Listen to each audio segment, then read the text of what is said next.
Hello guys, ఇవాళ వచ్చేసి నేను ట్యాంక్ బండి కాడ వచ్చానండి.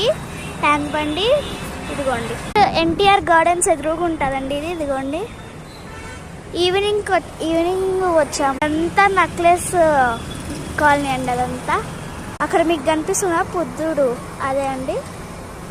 గణపతి ఉన్నాడు చూడండి, ఇంకా కరగలేదు. అది నిజంగా గణపతే, బోల్డ్ పక్కన ఉన్నాడు. అక్కడే పానీపూరి ఉంది, మనకు పానీపూరి ఎదురుగా ఉంటుంది. ఇది అంటే చక్కగా పోయి అక్కడ ఐమాక్స్ ఉంటుంది, అక్కడ వెళ్ళి ఇంకా అక్కడ పార్క్ సైడ్ పోతామండి మేము. ఇదిగోండి, అంతా ఇక్కడ ఉన్నాం మేము. అయితే నేను చెక్ చేయబోతున్నాను. నేనైతే ఇప్పుడు 35 kgs ఉన్నాను. 5 రూపీస్ అంటే ఒక విగ్రహం కనిపిస్తుంది, అది ఏంటో నాకు కామెంట్ పెట్టండి కదా. అది వచ్చేసి ఐమాక్స్ అండి, అక్కడ వెళ్తున్నాము. గైస్, మీకు ఇది తెలిసిన నాకు కామెంట్ పెట్టండి. అంబేద్కర్ అండి, మీకు తెలిసిన కామెంట్ పెట్టండి, తెలియకుంటే వద్దులేండి.